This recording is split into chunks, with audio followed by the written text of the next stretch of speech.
Bonjour à tous. Alors, aujourd'hui, je reçois Sylvie Alliôme, qui va être une intervenante lors de notre congrès sur les médecines alternatives. Bonjour Sylvie.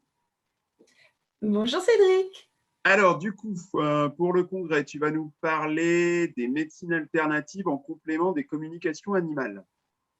Oui, tout à Alors, fait. moi, ma première question, je voulais te poser, peux-tu nous dire en quoi consiste la communication animale? Oui, on va commencer par là déjà. La communication animale, en fait, c'est une sorte de télépathie qui nous permet d'entrer en contact avec les pensées et les émotions des animaux. Donc, on va capter par toutes sortes de canaux, dont la télépathie, les ressentis subtils, ce que l'animal veut nous transmettre au niveau de ses émotions, de ses pensées, puisqu'il n'a pas le langage de la parole comme l'humain. Donc, par l'intermédiaire de la communication, eh ben, on va comprendre l'origine de problèmes de comportement. Les animaux qui vivent au contact de l'humain, surtout les chiens et les chats, vont prendre nos émotions. Ils sont des buvards, ce sont des éponges. Et donc, les problèmes de comportement de nos animaux sont très souvent liés à ce qu'ils vivent aux côtés des humains. Donc, en se mettant en contact télépathique avec eux, eh bien, ce que nous, on pense être des bêtises, ben, en fait, ce sont simplement l'expression de leur mal-être, eh bien, on va pouvoir comprendre l'origine émotionnelle d'un problème de comportement. Ok. Donc, du coup, qu'est-ce que la communication, en fait, peut apporter à nos animaux? Et bien justement, ça va me permettre de les soulager, leur apporter un mieux-être, puisque nous, on va être leur porte-parole, en fait.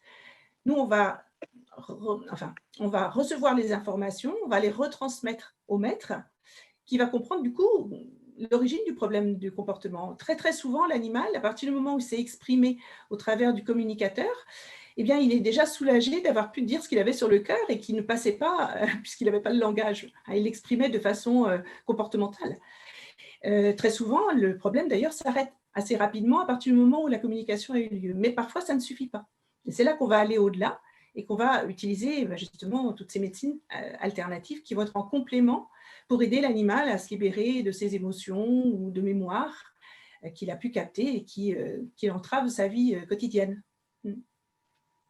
Donc, aujourd'hui, on peut vraiment dire que la communication animale, c'est une forme de médecine alternative.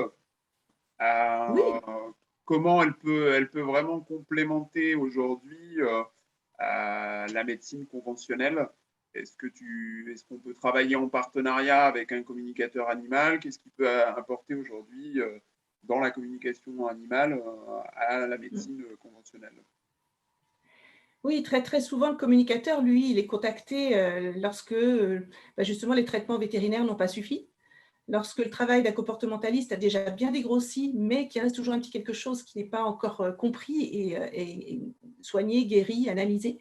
Donc, il va venir en complément. Il va donner le petit truc manquant, l'émotion qui peut être à l'origine du problème, et justement va permettre du coup de cibler davantage le traitement qu'il peut y avoir à donner. Par exemple, si ce sont des fleurs de bac, le fait d'avoir eu l'origine émotionnelle va permettre de cibler la bonne fleur. Toi qui es spécialiste des fleurs de bac, voilà, tu peux avoir par le biais de la communication l'information précise pour complémenter et aider l'animal dans sa guérison. Donc voilà, le communicateur en général, il a déjà aussi d'autres techniques qui vont être complémentaires. Très souvent, il pratique des soins énergétiques, des soins quantiques, qui vont venir aussi en complément des traitements vétérinaires classiques ou de tout ce qui est voilà, traitement d'homéopathie ou bien d'ostéopathie. Et par exemple, un soin énergétique par-dessus un soin d'acupuncture ou d'ostéopathie va renforcer les effets. Donc, on est vraiment tous complémentaires. En fait, il faudrait qu'on soit vraiment tous en partenariat. Mais malheureusement, pour ma part, je n'ai pas de contact avec d'autres professionnels de la médecine traditionnelle. Mais par contre, oui, avec des ostéopathes, des comportementalistes, parce qu'on a tous notre part à faire pour aider et soulager complètement l'animal. Mm. Ok. Du coup, dernière petite question que tout le monde doit également se poser. Donc, tu vas nous parler de communication animale, mais est-ce Oui. que pendant cet échange, est-ce que tu vas nous apporter des outils? Est-ce que tu nous donneras quelques petites pistes pour qu'on puisse, nous, utiliser, essayer de pratiquer un petit peu la communication animale? Oui, tout à fait. Parce qu'en fait, cette technique n'est pas très, très compliquée. En fait, il faut juste se mettre dans un état de conscience légèrement le modifié, comme on ferait quand on fait de la méditation ou quand on est en sophrologie. Enfin voilà, c'est quelque chose qui est facile à faire et donc c'est à la portée de tous. Ce qui est plus compliqué dans la communication, c'est l'échange télépathique. Mais par contre, on sait déjà transmettre. Et là, je pourrais, pendant la conférence, donner des techniques assez simples pour transmettre des informations à nos animaux. Ils ont besoin qu'on les rassure, ils ont besoin qu'on leur explique ce qui les attend. Donc, par exemple, un rendez-vous vétérinaire, eh bien, on va lui expliquer avant pour qu'il ne s'inquiète pas. L'administration de médicaments, on sait que ça va être un petit peu compliqué, ben on va lui expliquer en anticipation pour que ça se passe bien.